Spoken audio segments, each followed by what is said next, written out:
I think the nice thing about Smash Bros. Ultimate is that people expected something to happen and then it did. It's nice. Which, given what's been going on the past few weeks, is just a weird thing. Butterscotch Shenanigans.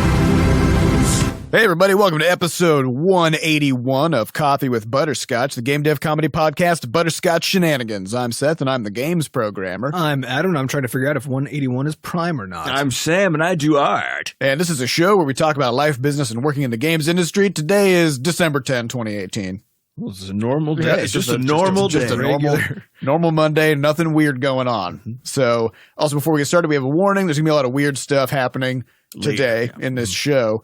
There's going to be profanity, lewdness. We're going to talk about stuff that kids either shouldn't hear or can't hear because of the pitch. Yeah. It's going to be very deep. Yeah, kids can only hear very high-pitched noises. Yeah. So if you're a kid, don't even bother trying to listen because you won't be able to process. Although what's I think happening. if you slow it down a lot, then it also makes it, or sorry, if you speed it up real fast, then it also makes it high-pitched, and that way you can hear it better. Yeah. As I understand, children can only hear extremely high-pitched sounds, like a dog whistle, kind of a.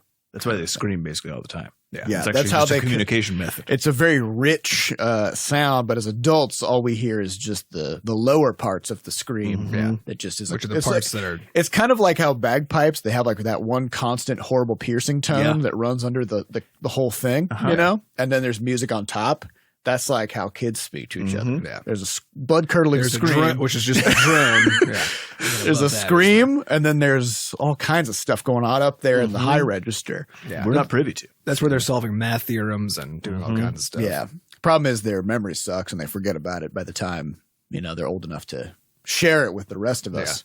Also, we'd like to thank our supporters over at moneygrab.bscotch.net. We've got a multitude of recurring supporters who we appreciate very much. If you'd like to support the podcast, get on over there and we'll grab the money. Let's turn that multitude into a plethora. Into a platitude. Ooh. Yeah. Thank you. I think that's the platitude. All right. Well, isn't the platitude like a... I think it's just like a mundane, overused saying or it's something. It's not overused. Yeah. It's a generically used like a positive statement. Okay, yeah. Oh. So if you say like "thank you" or like "you're welcome" or right? I don't know. I don't know. Sure that's what it is. I feel like there's a negative thing around it. Like it's like it doesn't have any meaning. Or well, something, it's a platitude in that it's not going to be unique to whatever the scenario is. Yeah, but I think that's true of like all language. Yeah. So I don't know. Yeah, I think you're not supposed to be platitudinous. But I'm not sure why. What about plongitude? Plongitude is fine. If you platitudes and plongitudes. That's how you figure out, where the point that's is. how you find out where to nice apologize. To yeah. Okay. Yeah. Yes. Figuring out how to apologize properly is all about finding the intersection between your platitude and your plongitude. It's just like how in economics you've got your supply and demand, and equilibrium is where the lines cross. Yeah. Well, so if platitude is like the nice things that are commonly said that basically hold no meaning, that was the idea. It's like it's a platitude because it's been said so much that it's more like a habitual response as opposed to like I think plongitude is the situation. Oh, okay. So you got to line up the thing that you say with the situation to hit it in exactly the right spot. To hit the exact right spot so that nobody cares what you said. Yes. Yeah. All right. So we've been doing some churning on Levelhead, but we are gonna sit on that news for a while because we're still figuring some things out with Levelhead. It's good stuff. Yeah. But our brains aren't fully formed, so we can't say anything about it. We need more time to marinate. Yeah. So instead, we're going to talk about, there's some shit that happened in the industry. Games industry is popping. So I was laughing because, so last week on Monday, we recorded and we were talking about Steam's big announcement of that, like the richer you are, the more of a break we're going to give you on your royalties. And we were talking about how this is kind of weirdly like unfriendly to the bulk of the platform, the people who really need the break, which is the people at the bottom, but also from a business perspective, how it made sense because a lot of the big players were bailing from Steam and launching games directly to players because they don't want to lose 30% of their revenue. So I think later the same day. Yeah, it was on Monday or Tuesday. I think it was the next. It was the next day, maybe on Tuesday. Next day, yeah. Epic, the creators of Fortnite and the Unreal Engine, came out and said, "Oh yeah," and they said they're launching their own store with a 12% royalty instead of 30%. So Which is a significant difference. So Steam basically said, hey, if you're like doing super good, then you get a 20%. We'll only take 20%. Mm-hmm. And Epic just like spiked a volleyball right into Valve's face. It's been really interesting because they launched alongside, or they launched the store already. So they announced it and then it went live that day. By the end of the day, their store was up. And then I think it was up on Thursday. Well, because they already have a launcher for Fortnite. Yep. And which so has like a billion this is exactly what Blizzard did with World of Warcraft. Like they had a Blizzard launcher that was used to launch World of Warcraft. Well, this is also what Steam did originally. This is what Steam did. Half-Life. It's sort of like what Discord did, where it had a chat client with a jillion users, and then suddenly they launched a store into it. So it is like you've got a platform with millions of people using it. Just start selling stuff through it because you've got the people there. So the really interesting thing about this is that both a number of games have already launched onto that platform that just people didn't even know existed. So Supergiant just pulled a Beyonce and they were like, hey, we have a new game and it's on the storefront. I didn't know anything about this. Did you know anything about this? I knew something was happening. I didn't know their game Hades in early access. Yeah, I talked to the art director and I had heard that she said that we're on the warpath to announce something soon. That was like 3 months ago. I mean, their last title was just over a year ago that they launched. Was it a year? Yeah. Fire. It was Fire. Yeah, it was last like September or something, right? I think it might have been longer than that. No. I don't know. Like it really was. I have like no concept really of time. Yeah, no, there is that. Yeah, this was a very fast turnaround. It's very fast turnaround, which is cool. But it is early access, so it's not. They haven't launched a finished game. They're still churning. And I don't know. I haven't played it, so I don't know if it's like early access for 6 months or early access for 5 years. You know. Yeah. So there's some range there. Well, apparently Fortnite is still early access, which I didn't even realize until I looked it up. Was it really? Yeah. Yeah. So it's sort of like how Gmail was in beta for Gmail was in beta. Minecraft finally came out of beta like 2 years ago or something. Apparently that's just the thing now is to just put your game in early access. Well, actually, you remember back when we launched Butterscotch ID, we had a little beta that was also like on the logo. Yeah. And our plan was just to keep it on there. Just forever. Yeah. That way we can just keep doing stuff to it and people will be like, well, yeah. It's a beta. They're still working on this. But yeah, so the Epic Store launches, and then on top of that, the Game Awards were last week. And so the equivalent, I think about them actually kind of like the MTV Music Awards almost, where it's like this big kind of raucous thing. And then they have a bunch of announcements for new games coming out, as well as these awards given to various categories of winners and stuff. And so a ton of games were announced there, and Epic, of course, threw down there as well. And the most interesting thing about it is that now, as of this morning, a little report came in that a number of studios have actually removed their game from Steam. And it was up only launching, including Coffee Stain Studio. So they did Satisfactory. They made Goat Simulator. Goat Simulator, yeah. So there's a new game coming out, which is beautiful, which is definitely an Unreal Engine.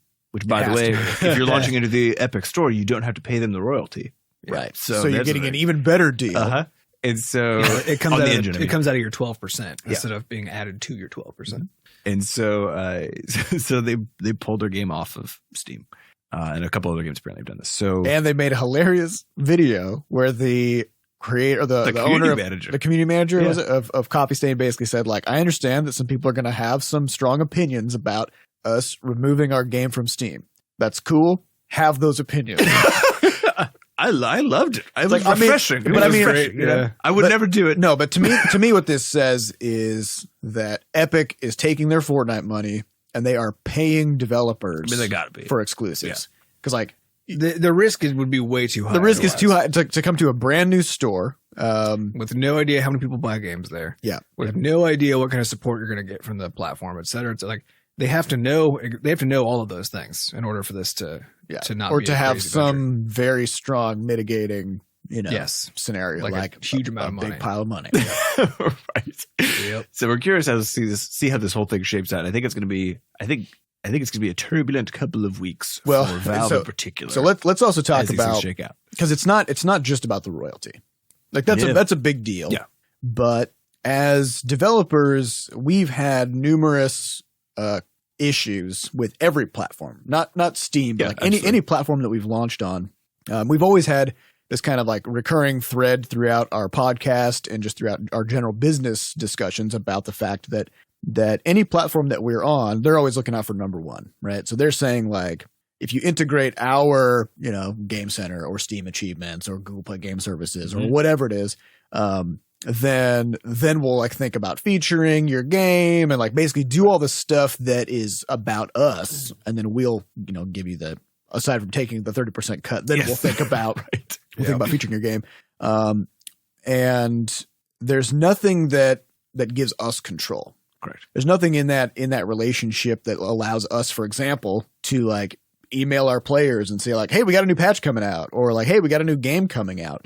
Unless we invent our entire own user management system, which is why Butterscotch ID and now Rumpus exist. Rumpus and Butterscotch ID exist because we had no control over these things.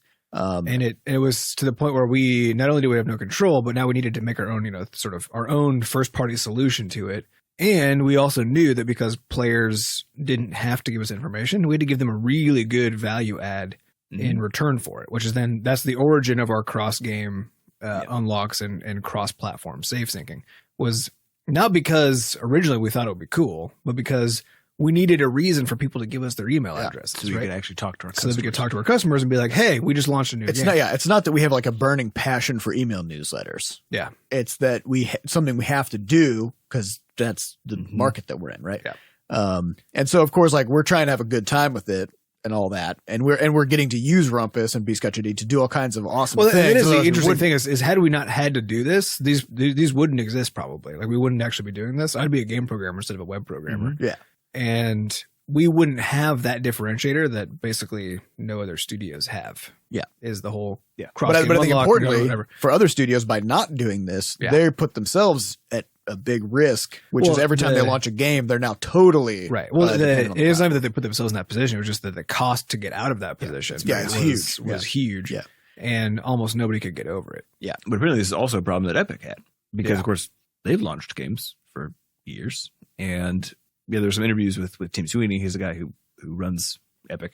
Basically said, like a big part of their problem is the fact that they've never been able to actually reach their player base anywhere, because anytime you launch a game, it's just so weird that there's this middleman in the way, and then they just don't let you talk to the people who are buying your stuff. Yep. Or you can only talk to your customers in very unusual ways. So for example, responding to reviews, right? And so, and then they talked about things like how if somebody finds a bug in your game on Steam, Steam does not give that player a way to report that bug to you. They give you reviews and forums. Right. So people go to the forums and they're mad, and then they give you a negative review, which then tanks the success of your game, right? And games are also subject to review bombs and brigading and all this stuff.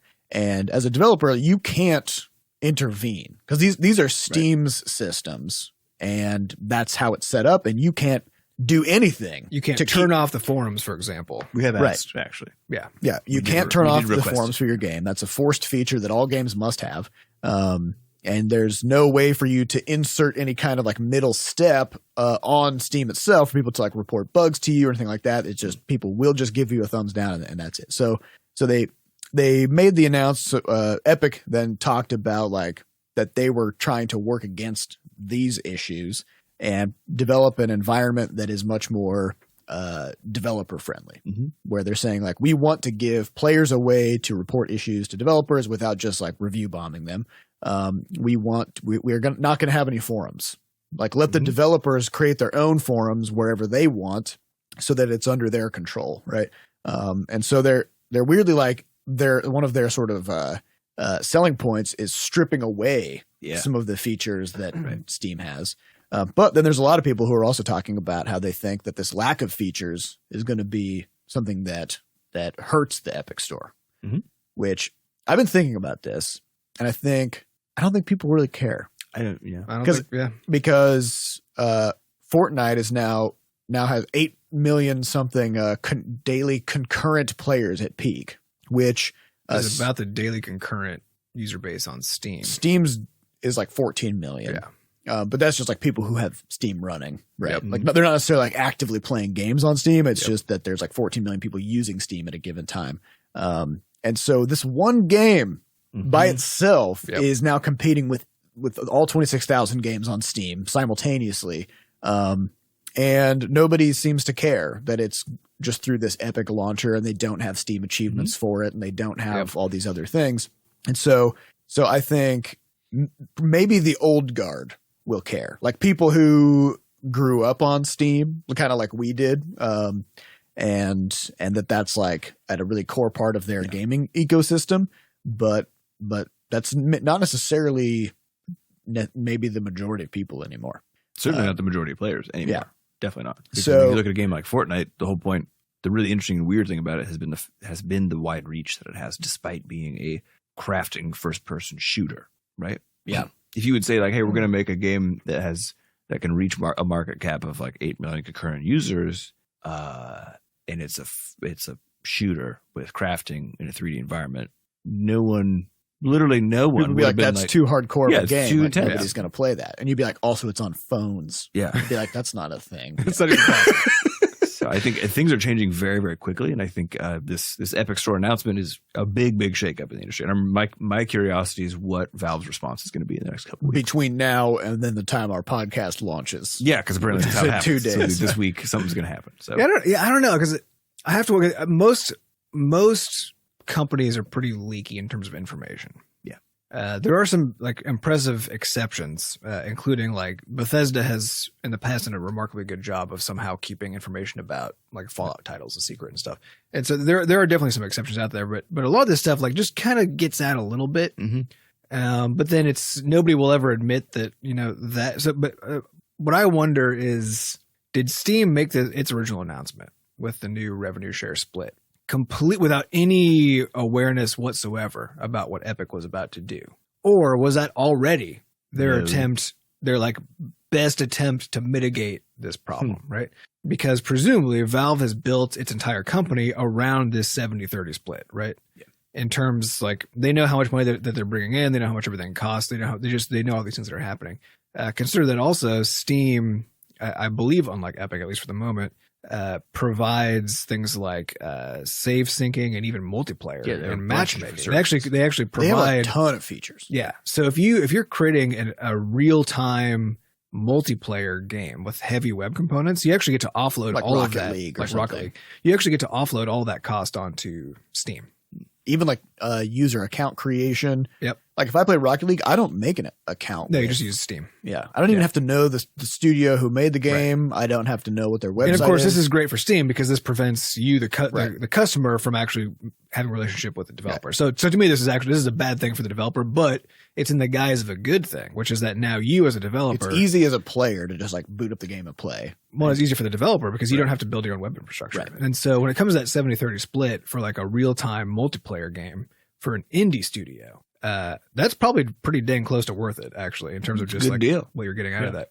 And it can be a good deal. I think it can be a perfectly good deal. Well, and it's also better than not having any success at all, right? Yeah. I think that's. Well, but then there's the question of like, if you don't use those features, can you have your percentage reduced? Like, right? Yeah. And if they don't feature you, could you have your percentage reduced? Like, there's all kinds of stuff that they could do. But so what I wonder is they've now built this enormous web infrastructure. They provided all these services that developers can use that just is part of the 30% cut, and so they know what their costs are, right? And they know what their plans are for what they're trying to accomplish. Is it the case that they actually, like, because of where they are right now, the best they can do because of how they've structured their company is like this new tier that they came up with, right? Could they even realistically like move to the same 88-12 split? I would say probably no, because of the fact that I don't remember the name of the theory, but it's the idea that whenever they add more lanes to roads, traffic just scales up exactly in proportion, right? And I've even thought about how like we've developed all these tools that allow us to make games a lot faster. So what do? We make games slower because we've got all these fun tools to play with, and then our ideas get like our eyes get bigger than our mouths, right? Mm-hmm. And so businesses work the same way, which is your expenses always scale up to the peak of your revenue, right? So that you take a little bit of profit at the top, and then otherwise all the money kind of like just gets spent. And so in the case of Epic, they can say like, yeah, we're doing an 88-12 because they haven't actually developed any infrastructure around the store yet. Yeah. So their expenses haven't scaled up to anything. Yeah. Right. But for Steam, if they just came out today, now they'll just have a budget. And they have to just work within this 88-12 split. And that because they can now build their store around the split. Whereas with Steam, if they just came out today and said, we're also doing this split, then they've just cut their money by 2/3. Yeah. That's it. That's all. And that's all their money. That's they just have a third as much money now. Yep. Although it is still the case that the biggest games on Steam are still Valve's games. Yes. In terms of but compared to how much money Steam brings in as a whole, they probably are not. Yeah. It's Whereas with probably Epic, sizable. it's backwards, right? Like Fortnite is bringing in like $300 million a month, Right. and the Epic Store is not bringing in any money yet because they just launched it a week ago. Yeah, they could spend $1 million a day on it. Yeah. Yep. Be fine. And they'd still be breaking even. Yeah, and they would only have $270 million a month left. All right, so a month. Yeah. Right. Not a year. Yeah. Because it would be the case that with Steam. So even with this new split they came up with, it had to have been designed with a very explicit goal because their aim is to either make as much money as possible. Actually, that is their aim. That's the aim of any company that's behaving as a company, right? So if that's your aim, then if you come out with that new structured tier, there's a reason for that has to do with either making more money or not losing money that you're afraid you're going to lose, right? And they've been hemorrhaging AAA studios for years now. More and so it's this only year going to than get ever worse, before. more so this year than ever. Especially in the past, it's always just a thing that quietly happened, but it's now mostly because of Epic and Tim Sweeney is becoming very loud. I would say this is a very Tim Sweeney move to basically because with any other company. So think about like Candy Crush making billions of dollars a year. What was their move? Well, they just got acquired by Activision, and now they just keep making Candy Crush. They're not like we're gonna now that we have this money, we're gonna use it for some other thing. Yeah. That like pisses us off or whatever. Instead, they're just like, oh, we have all this money, and now we can use it to make more money. Yep. Just full stop. Just keep doing the thing we're doing. And Tim Sweeney they get Fortnite out, and then he's like, well, now we can really throw a wrench into things. I'm curious to see where this goes. I'm sure something will happen this week, so we'll kind of Because the thing is that Steam can't just suddenly match. Like they probably can't. not. Yeah. They can't without an enormous restructuring of their company, or because it is of course possible. I wouldn't say likely because I have no idea, but it is of course possible that Valve is mostly a profit generating machine, making Gabe and maybe a few other people just obscenely wealthy, and that there's actually a huge margin there because the fact is there is a huge margin depending on what they're doing with that money, right? There definitely is. And because of how much money Steam makes and how historically they've actually kept to be a pretty small company, it is quite possible. Not without taking an enormous hit in profit, but it is quite possible that they actually have room to do this. But that would come at the cost of a bunch of people having way less infinite money than they used to, and now just having regular old infinite money. So just regular old infinite money. So I don't know. But I think it is more likely that they have grown to match their costs, at least to a large extent. Who knows? Which means that they have to I can't see why they wouldn't. Well, if you also consider that, for at least a decade, from 2004 to 2014, I would say, right? From the time Steam started until like around the time that Greenlight popped up, Steam was just unquestionably the place to get games. Like all the best games were on there. And you could pop open the front page and just like throw a dart at it and you just have awesome games. Well, and they were acting as a publisher because of how few games there were, because they were the only platform, which is also the origin of the 70-30 split, right? That's like a classic publisher move. Yeah. Not a classic distributor move. Right. And so with they were just kind of in the wrong place, wrong time, I would say, because like the way that Steam used to curate games was like manually by hand. Developers would email Valve, they'd be like, I have this game, and then somebody at Valve would look at it and play it and make a decision about what it was going to be and whether they thought it would succeed. And what they found was that with things like Unity, GameMaker, Unreal Engine, and then all these other like smaller platforms popping up, the volume of things that they were getting from developers was just astronomical. They just couldn't keep up. And they had a bunch of games that were mega successes that they didn't think were going to actually do that well, and also vice versa. So they realized like they can't tell. They can't curate this platform because they have no clue what's going to succeed. So that's where Greenlight came from, which then sort of opened the floodgates based on just kind of the way that was structured. But then as Steam gets covered with more and more and more just like really sort of like bottom of the barrel throwaway games that people make in like a day or two, then the quality of the experience on the platform goes down. And then also the reliability for traffic and for sales goes down for developers too. Right. Because now visibility is harder, discoverability is harder. Everything gets harder as a developer and the experience gets worse as a player.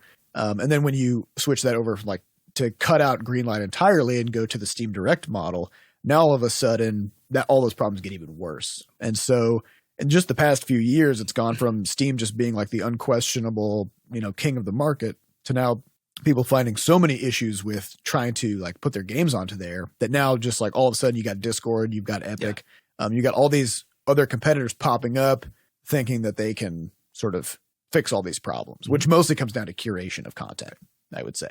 Yeah. So it's been an interesting year. Well, I think it is the case for Steam. An interesting week. I think Steam has to keep the AAA titles because that was why people got Steam in the first place, because Steam was basically the publisher of AAA digital content for, like you said, a decade, right? Yeah.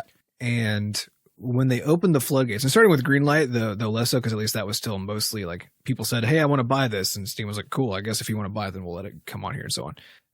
But then once they went to Steam Direct and just like really opened everything, then now all of a sudden it just really isn't a marketplace for premium content, premium in the sense of really good, not in the sense of mobile, right? But for really high quality content. It's not just the source of all content. And then further, because digital distribution has become easier and easier every month, literally since the dawn of the internet, right? That it has become more and more feasible for all these AAA studios to start doing their own distribution. And at the beginning, the only complicated thing is like taxes and payment processing at that point, which is definitely complicated. But there's new services literally every month that help you with those problems, right? So you don't have to solve those things yourself anymore. And so all the things that Steam had to solve itself a long time ago that made it sort of what it is today are basically now all just like out of the box solutions that you have 1,000 competitors for. So same with making games. Like, exactly. You used to have to build everything from scratch, and now you've got things like Unity. And so the big problem now is just basically, as you can see, and you can see this too, right? Like EA and Ubisoft, like all these companies, everybody has their own started launcher. to. They did, but they when they did launch their own launcher, most of them still were putting their stuff on Steam, right? But what we've been seeing over the past few years is that more and more there are games that get launched that now don't appear on Steam at all. They just stay within the launcher of the store that made them. And it's because, of course, they were trying to mitigate their risk. They said, well, we know our players have been getting our games on Steam. That's where our user base is. We can't talk to our user base because Steam owns the users, right? And so it was very risky to do anything else. But as those games have pushed people more and more, or as those studios have pushed people more and more towards these games, added online content so that people have to sign in like we did, right? So they start collecting user information so that they can actually reach out to you. Then they've been happier and happier just to forego Steam altogether. And we've seen a lot of that, especially the past couple of years. And especially this year, where we saw people very publicly say that they weren't coming on to Steam. This is the year of the reckoning, basically, because it's like, it is. At some point, the bill becomes due, right? But if Steam stops getting AAA titles, yeah, they're done. It's done now, because the reason that people come to Steam is now not it becomes because a of fancy itch. It becomes a fancy itch. Yeah. That used to be a place where AAA titles were published. Yeah. Right? Well, and so this is I think the challenge is that like there's now going to be a bidding war, because Epic can bid. Like they have the money to bid on AAA games and be like, hey, we'll give you like a $20 million up front if you just like put your game on a platform. But presumably and that's like Valve a day and has a half of revenue. Yeah, for presumably Valve has the money to do it too. Right. But they historically have never have, because they were the publisher, right? Because they never had to. They never had to. So I was talking with my friends about this, and she said it sounds similar to the OPEC oil situation from like 10 or 20 years ago, because OPEC controlled all of the oil, but they kept on raising the prices, such that at some point, basically to operate with OPEC in your country, or else it just costs a shitload of money. And at some point, someone was like, well, we'll just build a refinery ourselves. Yeah. Fuck you. And then everybody started doing it. And then suddenly the whole bottom collapses. Yeah. And the people left scrambling in the day were, because it's all built on the monopoly, not on the actual service the service or good being. And I think it's absolutely true that the value that the true value that Valve brought to the table with Steam has not even within Steam, but like the web infrastructure, the like tying people together with their community, the downloads of the games, all of that has been eroded massively over the last 10 years. Not because of anything Valve's done, but just because of technology. So like AWS the did not technology has exist. made it. Yeah, AWS did not exist. And I'm pretty sure even Valve uses AWS for their peak traffic. Nowadays they do. Yeah. Because they have their own infrastructure for like their, like their main core level thing. But when we went to their, I've seen one of their talks about it, and I'm pretty sure that they have, because they have this really dramatic like daytime, nighttime swing user base. Like, well, they don't need that much server infrastructure all the time. Yeah. So they just rent it out on like peak or when games launch and that kind of thing. So yeah, it's like all the infrastructure is there. So many things are just like, turnkey solutions, or like, and you can just buy stuff that just does all the work for you. Like, I mean, Amazon AWS even has like game matching services and things. Like, I've never even touched them, but they exist, right? So all the stuff that Valve did an amazing job of being like the first ones to solve all of those very hard problems at a time when it was even harder to solve them. Yeah, I mean, they have every right to have been the dominant force in the market at the beginning. The problem was nothing about their business model changed the whole time. That's true. I was actually thinking, and none of it changed to match the changes in technology. On the way to work this morning, I was thinking about how interesting it is that things like Airbnb, Twitter, Facebook, like you name it, whatever, all these big technological shifts come from like a random person, as opposed to like, I was like, why is it that, AT&T didn't create Twitter? And it's because they had SMS and they wanted everybody to use SMS texting and pay 10 cents per text message or whatever. Right. And so, which is still unbelievable how much they charge for texting. It still costs that much. I don't know why. Well, it's actually the case though that once you have something, your interest is always in preserving that thing and investing in it and growing that thing. So it's just the case that it's like you're not going to have you don't want to disrupt your own. You don't want to disrupt your own business. Yeah. And so disruptions always come from the outside, and then if those disruptions are beneficial enough to other people or enough people find value in what that thing is bringing, then of course that sort of puts the dominant players to bed. Then they become the dominant force for 10 to 20 years. But then at a certain point, things change enough that somebody else gets pissed off and shows up and shakes everything up again, right? Yeah. So it's interesting that this is, and like before we were born was the big video games crash of like the early 1980s. And so we came up in the age of Nintendo, right? Like that was because Nintendo was the survivor of the crash. They emerged from the crash, from the burning rubble. Yeah. And so if you've been alive long enough, then you'll see this cycle really like churn through multiple times. And so we're now seeing one of these big sort of tectonic shifts, I feel like. And the thing is, like, maybe nothing will come of this. Maybe the Epic Store won't really put much of a dent into things at all. And so far it seems like, Discord, we knew they were going to launch a store. Like we saw that coming, but at the same time, we haven't really seen the same kind of response from developers and from like people like making these huge shifts. It's about getting AAA games. Yeah. Really. And so one thing we know Epic has Journey. They've got Journey. Yeah. I've been pondering getting a PlayStation just to play Journey. Now I don't have to. Yeah. It's coming to Epic. Right. Yeah.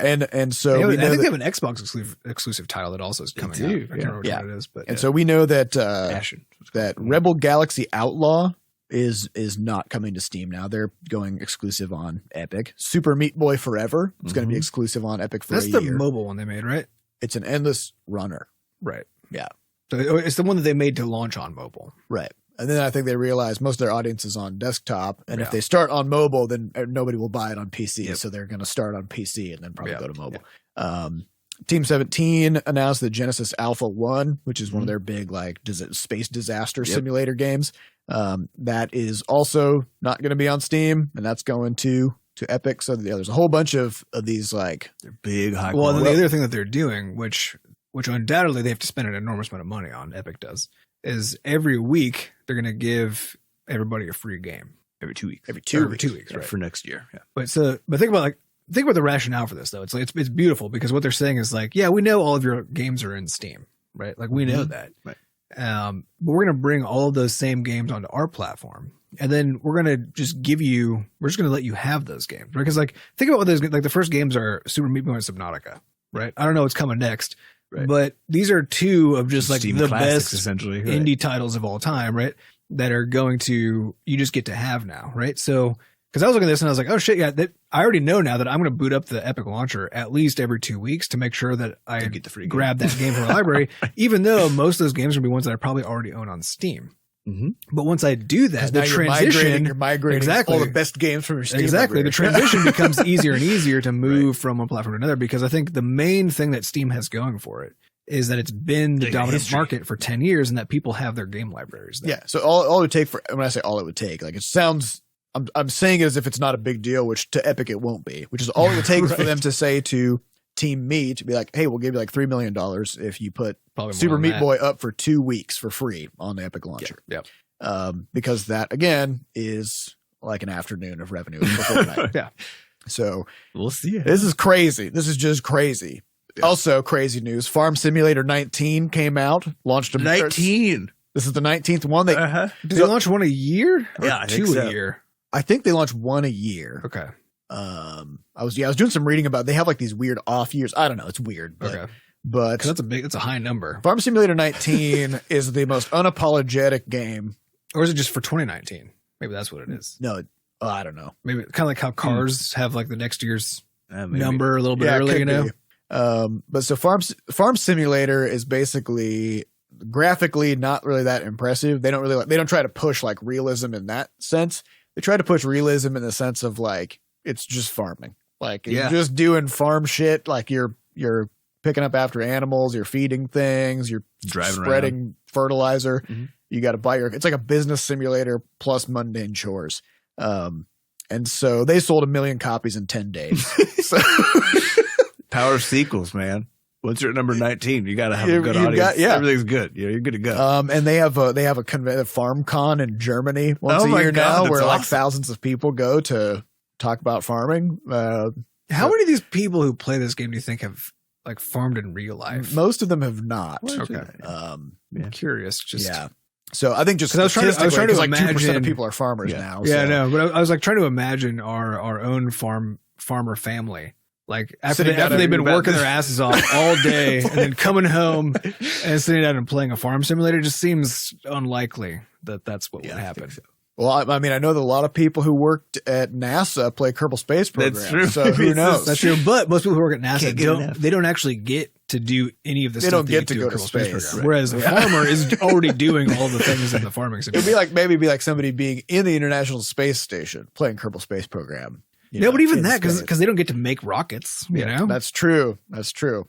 there's no one person who has the job. Maybe if that there was a Kerbal game Space that Program was like represents. being in a space station simulator where you just Yeah. like hang out most of the day, you got to exercise for 3 hours on a treadmill, Yep. you got to like pee do a into bunch a of plastic experiments. bag, Mm-hmm. do experiments, shave your head with a weird vacuum razor, Yep. and then go to bed. And that's you Yeah, do that for 6 months. yeah. and I that's your can't simulator. imagine somebody on the space station Be like, playing oh, that I game. gotta Yeah. shave my head in this game. Anyways, so that happened. It's just an interesting side note. I don't know.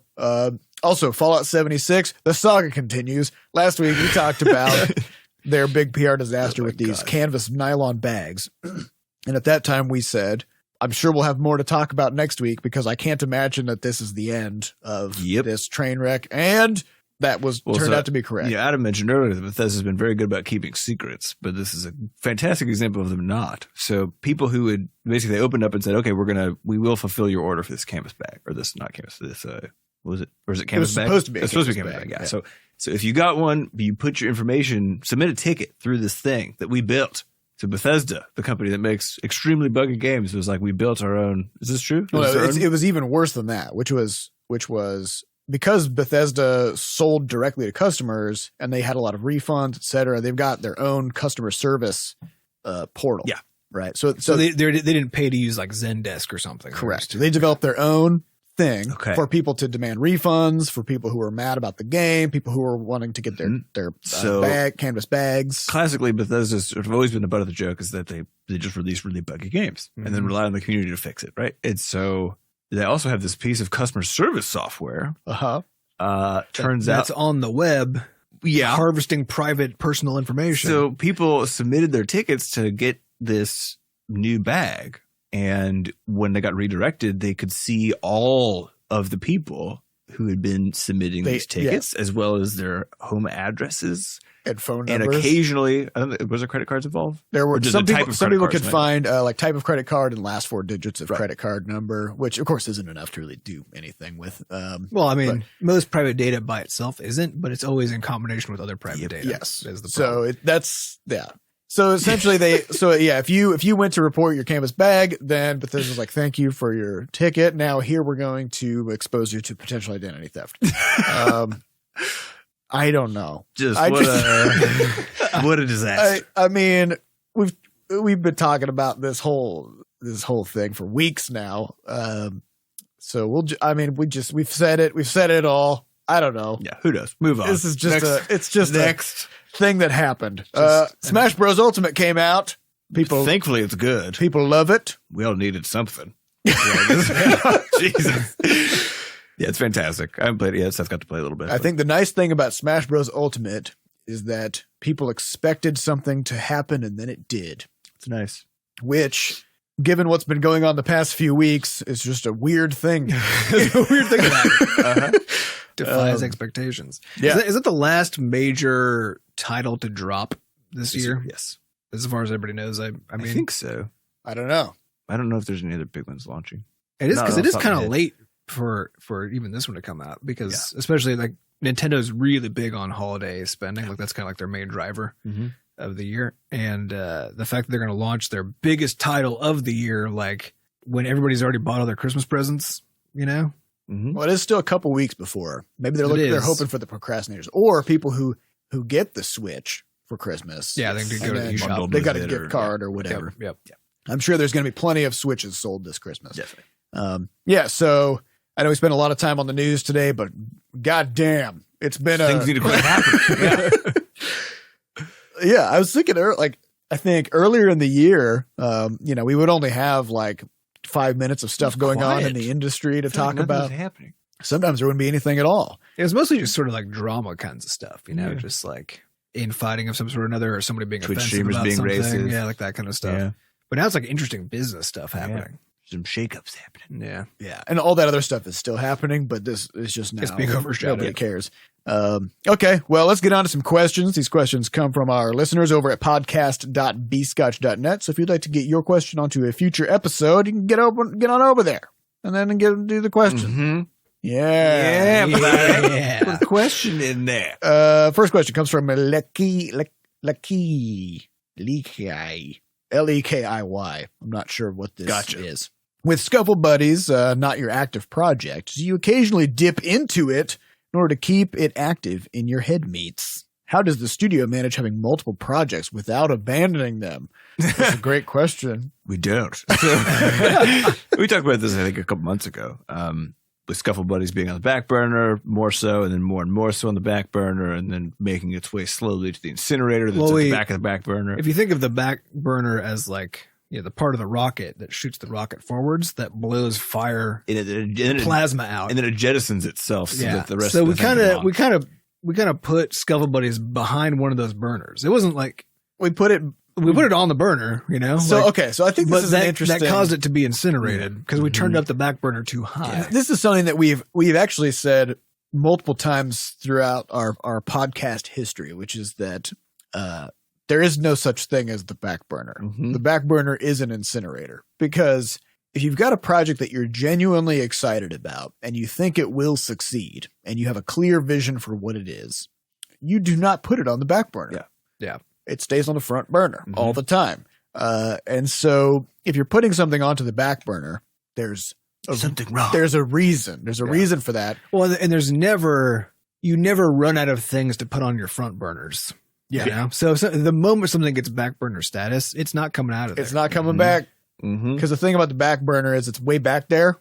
And you can't see it. And you got to reach over whatever's in the front burner to get it. Yeah. Which is dangerous. It's dangerous. Super dangerous. You get splashed oil on your arm. Yeah. So basically what happened with Scuffle Buddies is it was huge in terms of like how much time we thought it would take to get it to a state where we could release it.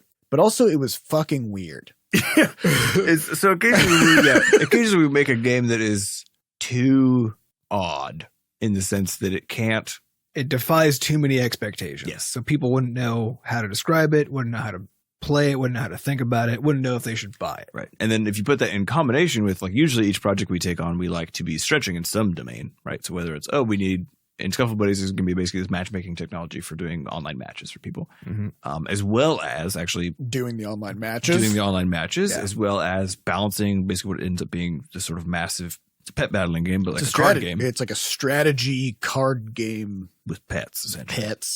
But it's also capture the flag. Yeah. And, exactly. So, and then looking at the art requirements for that too, and being like, okay, like we were stretching in every single dimension.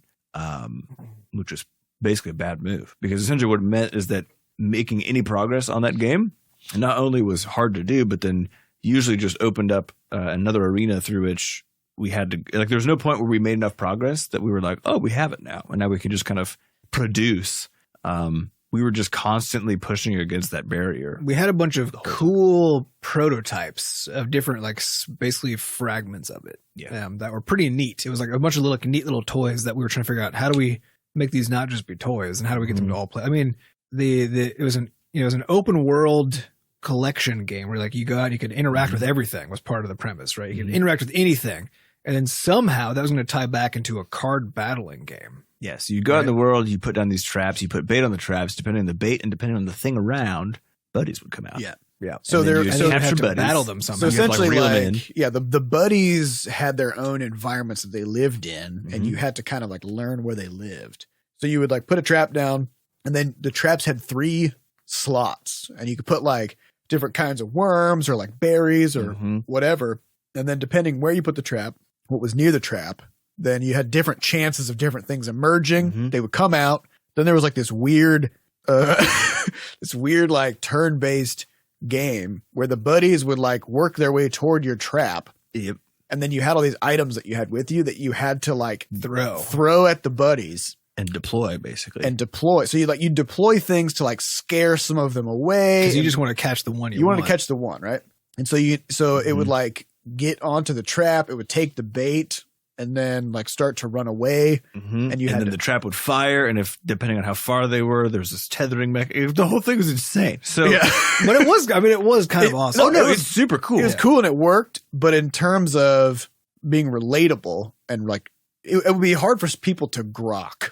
Yeah, so Right? to Like, me, people it was would just like be like, "Oh, I get it." it's the sort of game that to me on the art side, we would need a whole sort of ratcheted up level of power to get people to buy it by looking at it, because it's exactly the sort of game where like you are not going to know what the hell is going on. You just It are. just has, it has to look so good that you That you just just want it. want to look Yeah, at. and at the time, like, we just couldn't. I was like, I don't think I could frankly do this. Like, realistically, this is such a heavy game. It's unbelievably heavy. It's got this strategy component. We got like hundreds of these buddies, and we had like 40 or something by the time we're done. Yep. And then we also have this world. So we built a zone and started building a town and characters in the town. Like, the whole thing was just I think the other gigantic. difficulty was like we kept trying to find different ways to incorporate interesting loops into the game. And we found was that the core part of the game was very strategy based. It was almost like a Hearthstone, right? Like each buddy has its own little like couple of things that it does. Mhm. And as soon as we start to dynamically modify those, like let's say you've got a buddy that just like punches other buddies in the face as it runs past them, which we have. the And- bum poggle. The bum poggle. It runs past and it punches everybody. And so if you have a leveling system, then all of a sudden you can't really like understand what the effect of a bum poggle on the board is, because your opponent's bum poggle might be level 1 and it's just like barely putting a dent in the faces of your buddies. But you've got a level 30 bum poggle and it's just one-shotting everything, right? And so in like an action RPG or something like that, that's fine. Because you see something that's level 30, you're like, oh shit. But in a strategy game, there's like 9 different things happening at once on the board, and you need to be able to instantly look and see, what's what. Yeah. And so we found that we couldn't really incorporate that kind of a system. Yeah, really the trouble was like we had this key, the original element, which came from that Jam game. Came right? from Snuppy Rustling, Came from which you Snuppy can still Rustling. play at our itch.io page. The server is offline because that only barely worked anyway, but you Right. can still play. You can the- play you against the AI AI. who behaves randomly. Yeah, which actually turns out is still very it's tough still component. fun. But yeah, I mean, so that was the core idea of the game that we had. But when we were looking at it, we were like, this has to be bigger than this, right? Because this is just a single thing, you know. And the problem is like that original idea of this strategy game, but that where things are moving around a lot and you have to be able to identify as if saying what they are, just didn't square well with any Anything of else. the other ideas that we came up with, all the way up to the very end before we kind of like put it under the rug and moved on to Levelhead, right? But yeah, it just turned out to be not the thing that we wanted to be working on ultimately. Like the core system was so monolithic and so involved that we just couldn't really find good ways to tie it into any kind of a bigger story or anything like that. So, which isn't to say that we wouldn't have been able to if we had like continued working on it up to now. I'm sure it would have evolved into something. Yeah, it would have. But it was one of those things where there's sometimes when you're working on, whether it's a game or just anything, where you start to recognize that maybe it's just the total amount of work that's required to figure out what work is required. Like the combination of those two things is just too fucking high. Yeah. And I think for us, it also came down to about once a month, we would have to sit down and have these like soul searching conversations about like, what the fuck is this thing? Like we just couldn't figure out what it was that we were trying to make. Yeah. And that's versus Levelhead, which was from the very beginning. Very clear. Yeah. And it's only got clearer over time. Yeah. There was no point when we were developing Levelhead where we felt like it wasn't fun. Yeah. You know, or where we couldn't understand why it would be fun. Yeah. Or where we couldn't understand its place in the market. Yeah. Even. Yeah. So yeah, I don't know, but I will say that there are things that came out of Scuffle Buddies that I'm really excited to apply to other things going forward, especially if we work on a Crashlands 2, which we are not at the moment, and we have not discussed what that plan might look like. Or a Quadrupus 2. Or Quadrupus 2, yep. In Scuffle Buddies, we had this overworld with this interesting generic interaction system where you could try to use any item on anything. So if you had like a machete, you could like walk up to a rock and like try to use it on there. And we just hid all kinds of weird things in there. Like one of them was there like this popcorn bush thing. You walk up to it and you like rub the bush. And you get some corn. And then like, yeah, huge corn this kernel. This big corn kernel comes out. It's like a coconut. Yeah. And then that was it. You're like, well, what the fuck, what do I do with this? And so then if you went back to town, there was a fire in the town. And if you equipped the popcorn kernel in your hand and went up and like put it in the fire, then you would retrieve a popped kernel. It's a lot like Breath of the Wild, actually. Yeah. And then you could take that popped kernel and like get a vial, go to the town well, fill that vial with water, and then go to your little workstation and combine them to make like popcorn dough, which you could then put into a trap to catch a buddy, right? And so there were all these like just weird things that we could easily layer in there with this generic interaction system. And so that's the kind of thing that we get to now, like now that we know how to do that, and it's very easy to do actually, then we can now carry that kind of stuff forward. Right. So that's kind of where that's at. Next question comes from Razor 39325. You guys read a lot of books, but when do you read them? How do you fit reading into your daily life? Interesting. I read before bed every day, basically. So it's basically get ready for bed, get in bed, and I just sit there reading until I'm too tired to stay awake. That's kind of like my nightly routine. So that's where I would say that's where all of my non-binge reading comes from. Yeah, because that you can't do before bed otherwise. Well, the problem is I still do, and so when it comes to like any story-based book, they get you. Then if it's not super exciting, then this still works out just fine. But if it's got like those really good hooks in it, so like the Mistborn trilogy just about killed me. Yep. Codex Alera, I think I was dead for 6 days. As I mentioned, the Expanse. I just read the Ancillary trilogy, and so I finished that during the week this week, which fucked up my sleep schedule quite good.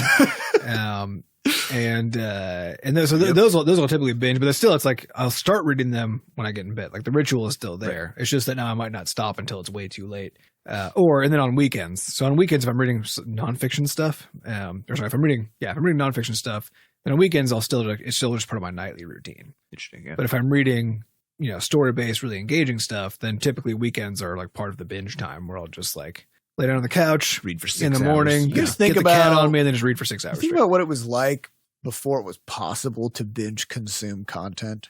Yeah, back when you had to like go out in the world and buy things. Yeah, it's like you'd get a book from the library or you'd buy one or whatever, and then when you finished it, you're like, well, I'm done now. I have done this, and now I want the next one, so I'm gonna get it. Go like make a trip to the next town over. This to is the actually what I bookstore. like about using, because I use the library to get the Ancillary trilogy, right? And so I read the first one, and I couldn't get the second because I only had one copy and somebody else had it. Even on Kindle, they still have only one they can put out at a time, right? So then it was, I think, 3 weeks later when I actually finally got access to the second one. And so then I like read that again. Then I binged it, like read the fuck out of it, right, over like 2 different nights. And then, but then the third one was already available the moment that one was done. So I had to then I finished the whole thing, right? But it is kind of an interesting technology. It's basically it's the cryptocurrency, right? Yeah. Model where one thing exists, only one person can have it at a time. And so by using it that way and by checking it out from the library, even when it's a digital good, I think that's going to help a lot. That's kind of my new strategy. But there's a problem with it though, which because it's all time limited and you never know when the book is going to be available. You might suddenly have like 4 books at once. And now you got to read all of them. And now you've got 2 weeks to read them all, which is where I have found myself twice now. And then you got it. So actually this year, I haven't been, this is part of my thing for this year was to stop reading so much actually. It's a problem. It's a problem because I used to read, I think last year I read like 28 books. The year before that was like 35 or something. My wife has read 115 books this year. Jeez. Several a week, huh? Yeah. That's wild. Yeah, and it is part of her job because she's a writer. Yeah, in her case, it's her job. So for me, I was but like, even still, that's a lot. A lot. Books. Well, we talk a lot about, if you want to put something else on your plate, you should take something off. And so for me, it was like, I want to actually practice art, get good at it, which means I need to quit reading because I'm just reading. Like that's my sort of go-to activity. Time filler. Yeah. Well, not even a time filler, but like just the thing that makes me feel good, makes me feel smart, that sort of thing. Gives me good stories. And so when I do read though, even now, like whenever I get the chance, I still, if I can make the excuse that there's no way I can possibly do art in this particular scenario, then I will just inhale a book. So like when we were flying to visit my wife's family in Boston, I just finished my assignments for those 2 classes I'm taking for art, and the lectures hadn't come out yet. And so I was like, okay, so I guess I can't do any art. I can't do any art. It's not possible. It's just not possible. Yeah. And I just read a whole book for it was a 4-hour flight. Just read the whole book. Yeah. And like that's what I just still love just eating books, but I try not to actually. So I think the daily habit. So your problem is not when to find time to read books, but how to stop reading books all the time. Because it really is like it's a good thing to do, but the reality too is that you don't, especially if you're reading the sort of books that I read a lot, which is I'll read a few fiction books a year, then primarily read nonfiction or like sort of productivity and self-help sort of things. And at some point, you actually hit a cap on those where like most they're all of the just things telling are you the same shit. Yeah. And what they're telling you is you're reading it the same way you read a fiction book at some point. Right. Which is that you're reading it for the entertainment value. But in this case, it's now with the added misconception that you're getting some real human value out of it. Too. So basically, I recognize that this is like an infotainment product at this point. Exactly. I've capped It's like out. the news. Yeah, which means that my behavior needs to switch from reading about those things to just doing whatever the things is that everyone's been telling me to do for literally a decade now in all these forms of books. Get your shit together, plan, and then do things. That sounds like a title of a book you should put together. Yeah, well, yeah, it does. And then you open it up and the inside just says, see the cover. See title.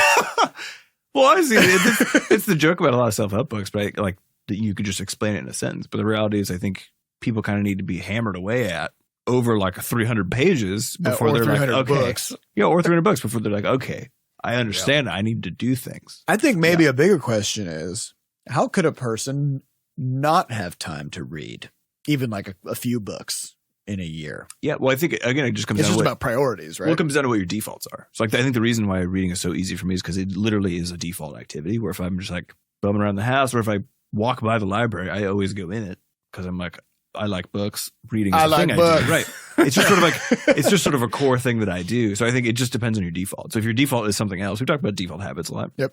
If your default is like you come home and you watch TV, like that's the difference. There's no room for books. If you watch shows, if you are on Reddit, if you fall down YouTube holes, or play video games, if you're on Facebook or Twitter all day.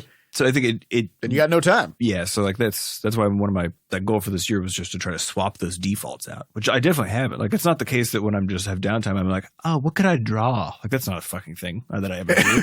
I'm drawing under duress all the time. That's where I'm at still with it. But I assume reading was the same for all of us at some point where you're like, remember when it was hard? When you were no, because we just read so much growing up. We had very limited screen time. And we had to read. So reading was our entertainment. Yeah. I still remember like most of the presents that we got were books. That's true. And that as we got older, that kind of blended into more electronic gifts over time. But even still, I'm pretty sure there was never a birthday or Christmas that we ever had where we didn't get books. Right. True. It's all about those books. Yeah, it was just a core part of it. So I think that's really the question: is what's your core sort of default habit or habits, and then if you don't like those, then just read instead of doing those. Yeah. And you got to find ways to make those changes. We've talked about things like if you find that you are unhappy and constantly falling into like watching fuckloads of TV or something, cancel your Hulu or your Netflix or whatever, or just get rid of your TV, which doesn't help anymore because now you can have it on your phone and your computer and everywhere that there's a screen. You can. I actually find that using Google Play as my delivery mechanism for movies is great because they don't have free movies. Yeah. Right. You have to pay for all of it.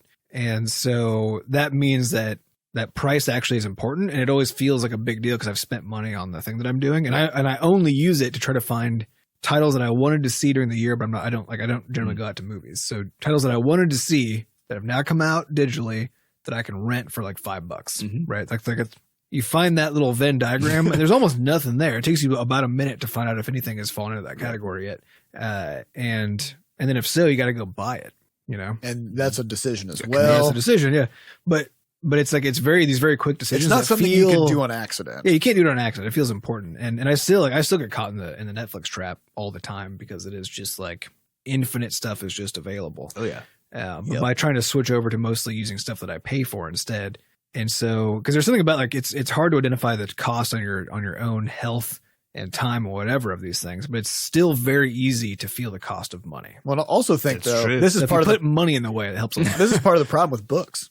Yeah, is that they still largely operate on that model. Yeah. Right. So if you get a Kindle or even just like the Kindle app on your phone or whatever, you can get the Kindle Unlimited thing, which is a monthly subscription of like $10 or something like that. And there's a huge selection of books in there, and you can have like 10 of them on your account at a time. And so then if you kick an old one out, then you make room and you just download a new one. And so you've got tons of books that way. Because I think the other problem with like somebody who wants to get into reading is like, well, what do I read? How do I figure out what to read? Because it's not like just booting up the homepage of Netflix and just like slapping a whatever and just starting to watch something and have it handed to you. Because you kind of have to like seek books out a little bit more. Like there's more friction there, I think. So part of it is like, so like we have a book list. It's at books.bscotch.net. Yeah, that'll get you there. Start there. There's a bunch of books there. Otherwise, like we listen to podcasts a lot, and a lot of times they'll talk about that. There's this podcast called the Ezra Klein Show where he just like has guests on. They just talk about interesting stuff. And at the end, he always asks them like, "What's your top 3 books you've ever read?" Like that's a great place. Just like go to that podcast and just like skip to the last 5 minutes of each episode to get some good book recommendations. Yeah, and it depends on what you're going for. Are you looking to be entertained, or are you looking to learn stuff? Some combination of the two, because those exist. You know, like just what are you looking for? Yeah, you got to know what you're looking for before you can go look for it. Because just reading books as a thing, like that is an activity, but you know, you might be into sci-fi, you might be into romance, you might be into productivity books or whatever. So or sci-fi romance productivity books. Sign me up for that. Which I hope exists actually. Does that somebody must have tried it. It would have to be. That's sort a of hard like Venn diagram to hit. It would have to be sort of like a moral tale, you know. Yeah, true. As far as the productivity goes. But right, because a productivity book is addressing the reader. But I have read a novelization of DevOps. Right. So like this kind of thing is possible. Yeah. It has to be sort of the story becomes the productivity hack.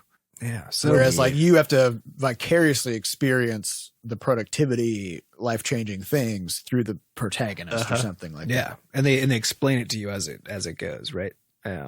Yeah, so any of you out there listening, I'm pretty sure that's a niche that is not filled. A romance sci-fi productivity is like a real sexy alien and robots just doing romance stuff with each other. But very efficient. Very efficient.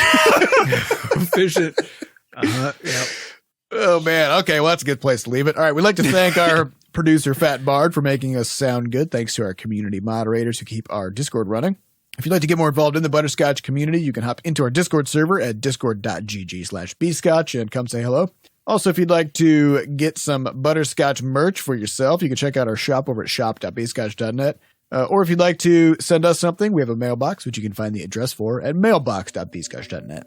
Last but not least, if you'd like to support the podcast, we will grab your money over at moneygrab.bscotch.net.